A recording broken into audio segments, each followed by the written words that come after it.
Good morning, YouTube. Mark here. I'm about ready to jump on Gibble and go on another adventure. I'm going to do another set of the little oddball attractions for the VRA chapter game that we're playing. Got Gibble sitting over there in the shade right now, but I'm about ready to go, so let's go for a ride. Well, first pit stop of the day. See if I can get into a little shade here.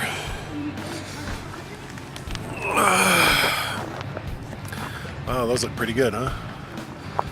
But first pit stop of the day, I've made it all the way up to Coloma, Coloma, I think is how it's spelled.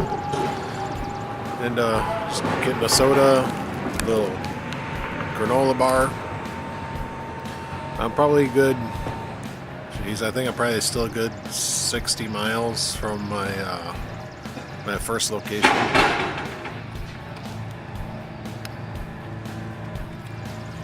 I think I'm about 60 miles from my first location yet, and it's already a little past noon. I've been on the road for 2 hours, so yeah, this is quite the haul for a trip. I actually mapped it out last night on Google, and it was over 500 miles, so it's going to be a long day today. I didn't do too much recording to get up to this point, on the mere fact that it was almost all highway. I-90, 94, 39, just a lot of highway. I've still got quite a bit of a highway to go yet. So, but at least I'm getting more up into the northern area. The traffic is lighter, and yeah, I think I'll be putting the GoPro back on my helmet now, and I'll probably record a few things here and there. So at least now you can see me traveling. So I'm going to sit here and enjoy my my snack, and then I'm going to get back on the road.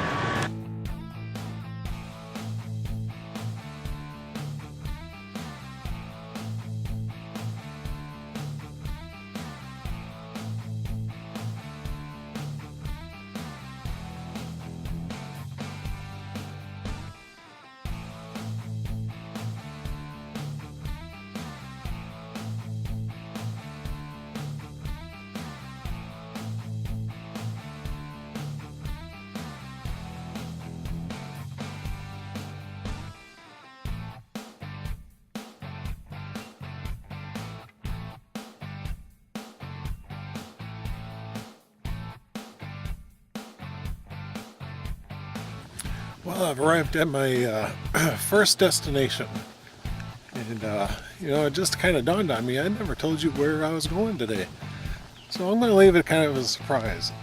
But this first one here is called Jurassic Park, so this ought to be interesting, I can already tell.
simply amazing.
The lever, it's going straight up. Fast and 200.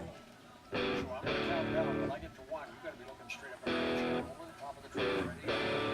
3, 2, 1. Oh my goodness!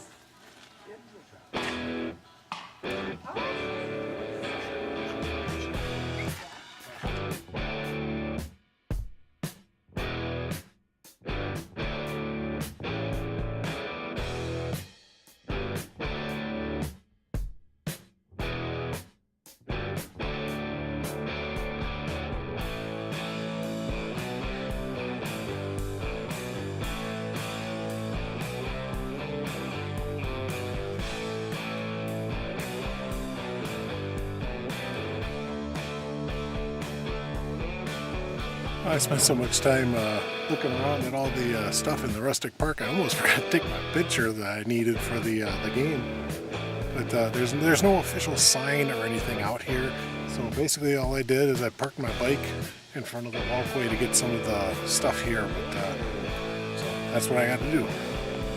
But I talked to the owner for a while. He's got a great little spiel that he tells people when they come and visit and everything, you know, and takes you around and shows you things. And he's a funny guy. He really is. Well, I came up here in the middle of the week. It's today's Thursday, and so it's like dead right now. And he says that's really abnormal. Normally there's a ton of people here. So glad to know he's getting a lot of publicity. But I got to get on the bike and start heading over to the other area. Where am I going? Can't remember. You'll have to wait and find out.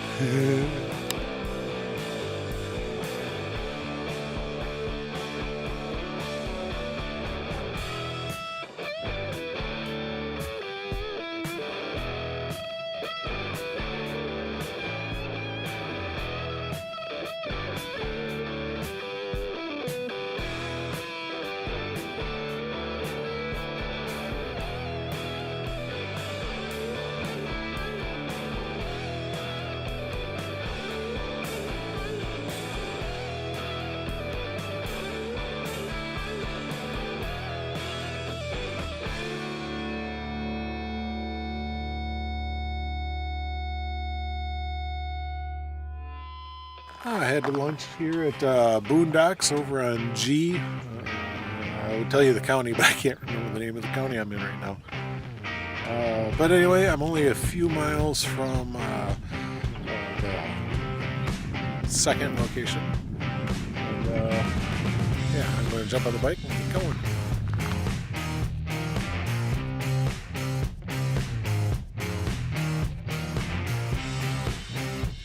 Well, I'm at my second location, and this one is the car on stilts. Now, it's really difficult to see. I'm going to try to use the camera and zoom in because it's actually kind of getting hidden by trees. And so yeah, I don't know if the picture's going to turn out very well with the bike and the car in the background because you just really can't see it. But here, let me show you what I got.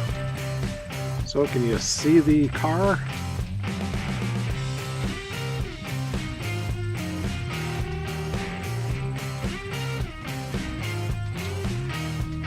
See a headlight, some of the grills, some of the tires down there. And trust me, this is like the best angle there is.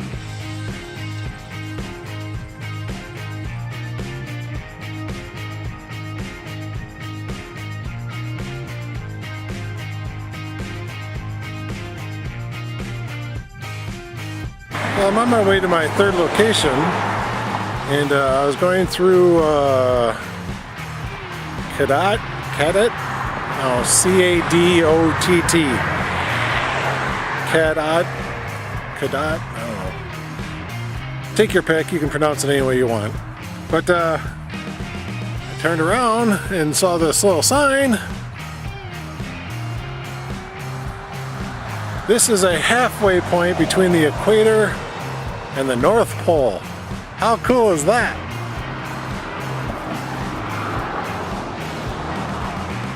It's actually part of a nice little park system they have here. You know, there's a little I think it's called the Yellow River over there. I don't know, maybe people are pissing in it a lot, I don't know. But there's like a statue over here about something I'm going to read about. There's playground equipment and just a whole bunch of stuff. It's really quite a nice little park. So I'll go around, I'll take a few pictures, but I need to keep moving so I can get to that third location.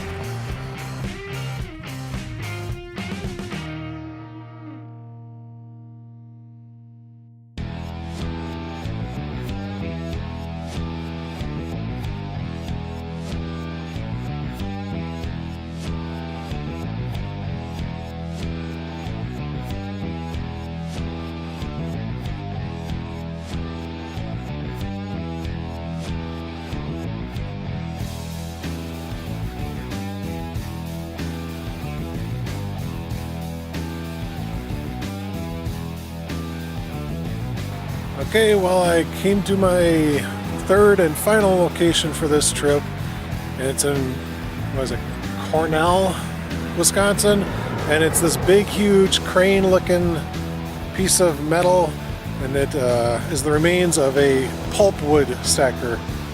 Basically, what it did is huge logs would be moved up the length of it, and then dropped off the end and into a giant pile. It's basically all this thing was used for. And it was designed by someone over in England. It was actually manufactured over in Minnesota. The pieces were brought here and then it was erected. And when the company went out of business back in like 1972, I think it was, pretty much the buildings went down in disarray, and eventually the city had bought the land and turned it into a giant park, which you can probably see some of the ball fields and stuff behind me too. But they decided they were going to leave the pulp stacker in place, and it's a good thing that they did, because it's the only one known to be still standing here in America. And it's just a great innovation, and it saved a lot of time and labor and probably a few lives in the process on trying to move those large logs and stack them up and everything. When I was over at Jurassic Park talking to Clive, found out he actually grew up in this town and he can remember this thing running. So he says it'd be kind of weird, you know, he was sitting there going along, all of a sudden you hear this goosh, goosh, you know, these big logs just dropping off the top of it. So that must have been something. I would like to have seen this thing running.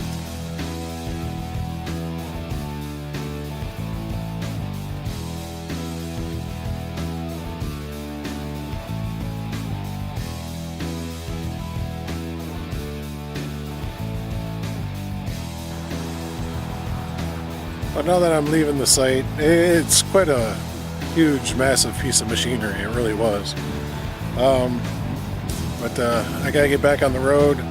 I've got, I think, about 280 miles or something like that to get home. So it's going to take me a good, probably close to 5 hours. I'm not going to take the highway. I took it on the way up here. I'm going to take back roads on the way home. And it's already getting to be about 5 o'clock, so I probably won't be home until probably 11, maybe even midnight. But I'll enjoy the wind. So this is Mark saying thanks again for watching. I'll see you on the road.